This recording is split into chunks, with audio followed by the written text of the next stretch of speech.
रविंद्रनाथ टैगोर ने एक बहुत अच्छी बात कही थी कि सीमाएं राष्ट्रों द्वारा बनाई जाती हैं, आकाश नहीं। लेकिन जमीनी हकीकत अक्सर आसमान पर भी असर डालती है ना? बिल्कुल। धरती के तनाव आसमान तक पहुंच ही जाते हैं। स्वागत है। आज हम इसी पर बात करेंगे। भारत और पाकिस्तान के बीच हवाई क्षेत्र को लेकर जो तनाव रहा है, उसका इतिहास और असर। जी, और ये विषय काफी अहम है। हाँ, खासकर यूपीएससी उम्मीदवारों के लिए, प्रीलिम्स मेंस दोनों के लिहाज से और आम जानकारी के लिए भी। हमारी ये बातचीत द हिंदू के विश्लेषण पर आधारित है।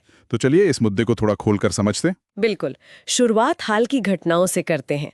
जैसे अप्रैल 22 का पहलगाम हमला हुआ, उसके बाद पाकिस्तान ने एक नोटम जारी किया था। हाँ, 24 अप्रैल से 23 मई तक भारतीय विमानों के लिए उन्होंने अपने हवाई क्षेत्र के कुछ हिस्से बंद कर दिए। कई रास्ते प्रभावित हुए। और फिर भारत ने भी ऐसा ही कुछ किया 30 अप्रैल से। जी, पर ये नोटम होता क्या है, पहले ये समझना जरूरी है। हाँ, बताइए। नोटम यानी? नोटैम मतलब नोटिस टू एयरमैन। ये पायलटों और एयरलाइंस के लिए एक ऑफिशियल अलर्ट होता है। अच्छा, जैसे कोई चेतावनी? हाँ बिल्कुल। जैसे हवाई क्षेत्र में कोई अस्थायी बदलाव हो, कोई रूट बंद हो, कोई खतरा हो जो उड़ान की सुरक्षा पर असर डाल सकता है। भारत में इसे एएआई जारी करती है, एयरपोर्ट्स अथॉरिटी ऑफ इंडिया। जी। और फिर इसे पूरी दुनिया में फैलाया जाता है। ये विमानन सुरक्षा के लिए बहुत जरूरी है। तो ये सिर्फ एक नोटिस नहीं, बल्कि एक जरूरी टूल है।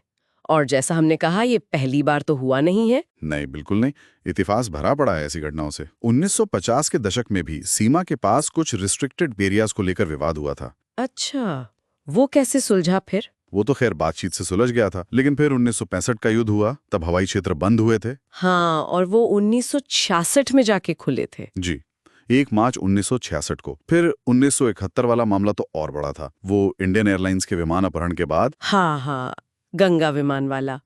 उसके बाद भारत ने क्या किया था? भारत ने पाकिस्तानी नागरिक और मिलिट्री दोनों तरह के विमानों की ओवरफ्लाइट पर रोक लगा दी थी। और मामला अंतर्राष्ट्रीय स्तर पर गया था। हाँ, आईसीओ और वर्ल्ड कोर्ट तक। समाधान होते होते 1976 आ गया। बाप रे, लंबा चला। जी, और उसके बाद भी देखिए, कारगिल 1999, संसद हमला 2001। हाँ, और फिर हाल में 2019 बालाकोट। बिल्कुल। तो एक पैटर्न साफ दिखता है। मतलब ये सिर्फ कोई तकनीकी जरूरत नहीं है, बल्कि एक तरह का कूटनीतिक हथियार बन गया है। सही कहा। ये दिखाता है कि कैसे हवाई क्षेत्र का इस्तेमाल रणनीतिक और कूटनीतिक दबाव बनाने के लिए होता रहा है, और इसका सीधा असर दोनों देशों के रिश्तों पर पड़ता है। और आर्थिक असर, वो तो बहुत बड़ा होता होगा। हाँ, आर्थिक असर तो बहुत ही ज्यादा। आंकड़े देखें तो जैसे 2002 में संसद हमले के बाद अनुमान था कि एयर इंडिया को सालाना कोई 40 करोड़ का नुकसान। 40 करोड़? जी, इंडियन एयरलाइंस को 3.4 करोड़, एआई को 5 करोड़। और कहते हैं पाकिस्तान का नुकसान तो इससे 5 गुना ज्यादा था। बाप रे। और 2019 में बालाकोट के बाद 2019 में तो भारतीय एयरलाइंस का कुल नुकसान लगभग 548.93 करोड़ रुपए था। 550 करोड़ के करीब। हाँ। और पाकिस्तान को भी करीब $50 मिलियन का नुकसान। आयाटा ने बताया था कि उस समय 220 से ज्यादा इंटरनेशनल फ्लाइट्स रोज पाकिस्तानी एयर स्पेस इस्तेमाल करती थी। और आगे के लिए क्या अनुमान है, जैसे 2025 का कुछ अनुमान? हाँ, एक अनुमान के मुताबिक अगर ऐसी स्थिति फिर बनती है तो भारतीय एविएशन सेक्टर को करीब 7,000 करोड़ का नुकसान हो सकता है। 7,000 करोड़? जी, और पाकिस्तान को रोज का करीब $5,32,000 का नुकसान। इसमें ओवरफ्लाइट, लैंडिंग, पार्किंग सब शामिल है। ये आंकड़े तो वाकई चौंकाने वाले हैं। मतलब इसका असर सिर्फ एयरलाइंस पर नहीं, पूरे सिस्टम पर पड़ता होगा। ऑपरेशनल दिक्कतें भी तो आती होंगी।